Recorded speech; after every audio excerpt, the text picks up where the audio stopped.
everyone, it's Linda OJ here with another SBCN Coffee Time Chat. And I'm really excited. I have a VIP enjoying a cup of coffee with me Yes. today. Adam Smith, my IT guy. What a wonderful, wonderful business name. So say hi to everybody, Adam. Hello. I'm really excited to be drinking this incredible coffee. It tells me she brewed it herself, and it's impeccable. I love the way you brought your branding along with you, Adam. Your branding is absolutely fantastic. Is blue your colour? It is. It's simple. I think that way it lends itself to a lot of applications. Right now, I just want to get some of it out of the way and then we'll talk about you. But you've been a member of the Small Business Community Network now for, I'd say, 9 years, 8-9 years since we first offered membership. And you have a very happy memory when we used to meet in Zaya's community room. And what was that happy memory? Of my first time? My first time, I was so shy. I didn't really want to talk to anyone. So I just sort of walked in and there were some chairs. So I walked to the far corner and sat down. And I just sort of waited for people to talk to me because you all seemed, especially you, a little boisterous. And that was a bit intimidating. So it took me a while to come out of my shell. But there was something else that really made you feel at home. And I happen to have some here, especially for you. I know what this is. Yes. The cookies. The cookies. You really did like the cookies. Those were the joy of coming out, if not the networking, then the cookies. Would you like one now or do you want one later? I'll have a bunch later. That's what's going to happen. Okay. So nice advertising for President's Choice. No, it's quite funny because in those days we used to give cookies and apple juice and coffee and a few other things, and then we soon realised that people will nibble the cookies, but it's a networking, it's getting to know each other. Yeah. So tell us about your business and why you got into business and how you've grown it over the past years, because you've done a great job of becoming successful. Thank you. Let's see, why I got into business was, first and foremost, it was self-interest. I needed job stability, and there wasn't that much out there for IT guys at that time. And what I really enjoyed doing was helping people one-on-one and going into their businesses and working with them in that setting. And to go in when someone's network is down and they're panicking and they need it sorted out so they can get back to business. To go in and give them that relief gave me that white knight feeling. And that's always what I was pursuing. And so to be able to have that white knight feeling and make a living at it is kind of the right space for me. So to me, it's as if you had a really fast trip to the top of your profession, really successful, really quickly. Is that how it was, really, or does it just? It didn't feel that fast. It always grew steadily, and that's how I wanted it. I've never been necessarily overly ambitious. I've always had modest goals, but I think that that one step at a time pursuit has taken me in the right direction. I totally agree. I've seen some businesses go like that and then go like that and just disappear. Why did you choose, this is a stupid question I'm going to ask you, my IT guy? Obviously you're in IT, but why was it my IT guy versus, the IT guy? The personal relationship, that's why I went into it. And so I wanted to be everyone's IT guy. Well, not everyone. There's some people you don't want to be their IT guy, but generally speaking, most people are nice, and I wanted to be their IT guys, and I wanted that them to have the ability to call me up and know that they were getting someone who was attentive, patient, understanding. Is that you? It's a practice effort.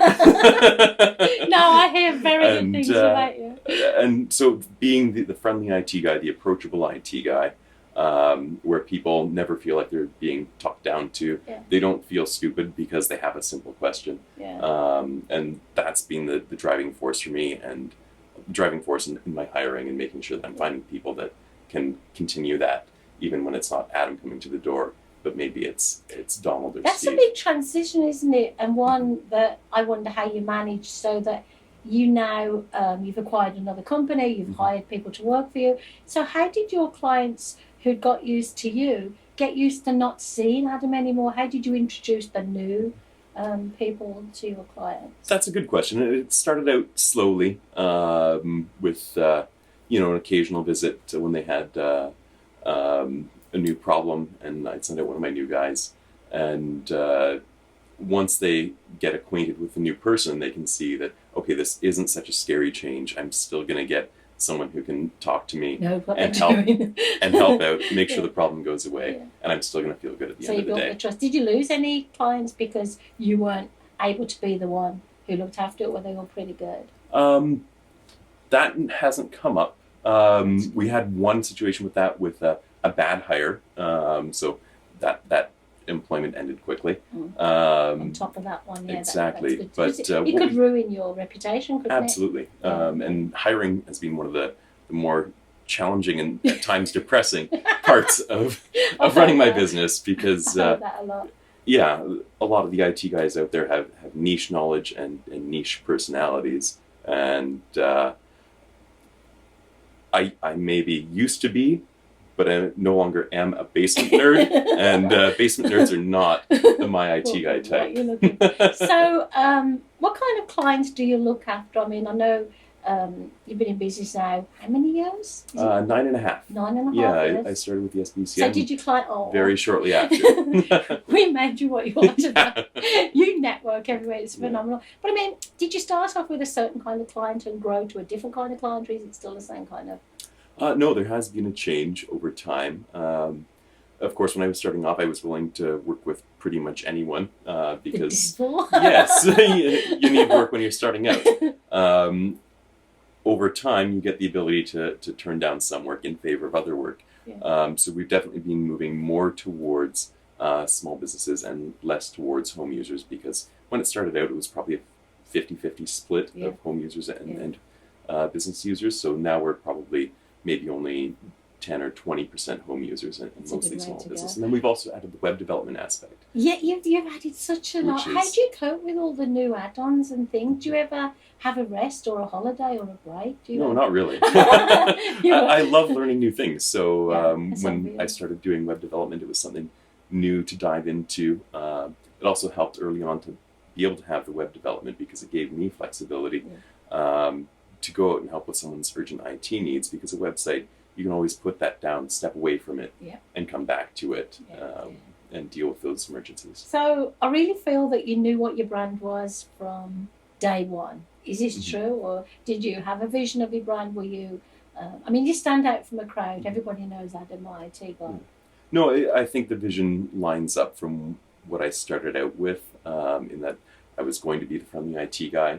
I knew I was once people got to know me. So now it's about showing that, more on the first impression rather than the second or third. And you managed to network consistently. Like myself, you can't network everywhere, but the places you do network, you're very well known.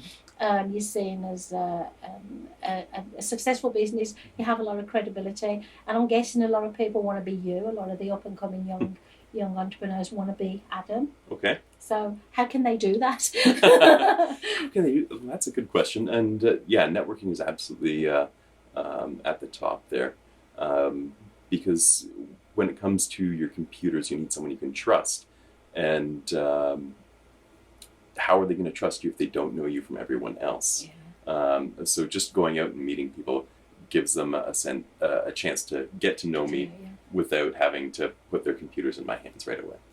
So would you say for the up-and-coming young entrepreneurs that networking is a really good way to go, come out of the shell, get to know people? Absolutely. So Communitech, the Chamber of Commerce, and of course the SBCN. Yeah, and we love Communitech and we love the Chamber of Commerce as well. And you're a very, very loyal networker. So networking, building a strong brand, building a trust. Are there any other tips that you can throw out there to help us all be as successful as you? Know your weaknesses more so than you even knowing your strengths. You actually have some weaknesses. What are those, Adam? Whiskey. Yeah. That might be one of them. Here? I'm not telling. That's my secret for after this, because I'm going to need it. That's That's funny. So, yeah, what are your weaknesses? That'd be, just share one. You've probably only got one. Forgetfulness would be my first and foremost. Without my phone by my side to tell me what I'm doing, I'm at a loss. So, if I have a long conversation with someone about what their needs are, I will stop at the end and make sure I've got it all written down and check with them. Did I forget anything? That's a good thing to do. Okay, so my husband Dave, everybody knows Dave. He's very much the same. You could tell him something 3 seconds later. He's forgotten it. So whiteboard, sticky notes, put it in his phone. What plans for the future? Have you planned 5 years ahead yet, like we were supposed to do? Well, there will probably be, at least in the near term, another acquisition. You mentioned the one from a year and a half ago. So that's when we brought on the IT clients, and now we're probably bringing on some web hosting services to expand. I'm so proud of you. Really, really proud of you. I will say, though, I know it hasn't been easy. I know it wasn't all roses. You've had some challenges, but you've dealt with those challenges with a smile and determined hard work, would you say? I like to think so. Yeah. Now, you do have some downtime. Have you got any hobbies other than drinking whiskey? Because you have a lovely wife, so I'm sure you and your wife have some stuff to do together. When I was a lot younger, my downtime was playing on the computer, but now the last thing I want to do is play with my computer. So now it's usually passive, just let my brain rest and watch some TV, play some video games, or when we have nice weather like we did today, maybe go out for a hike or go camping if we ever have that time. That's the best way to go, otherwise you'll burn out, won't you? Yeah. Well, you've got some cookies coming your way in a minute, and it's been lovely. I've been waiting to have a coffee talk chat with you for so long. I'm going to drink so much more of this. I'll put some whiskey in it. Thanks a lot, Adam. Thank you.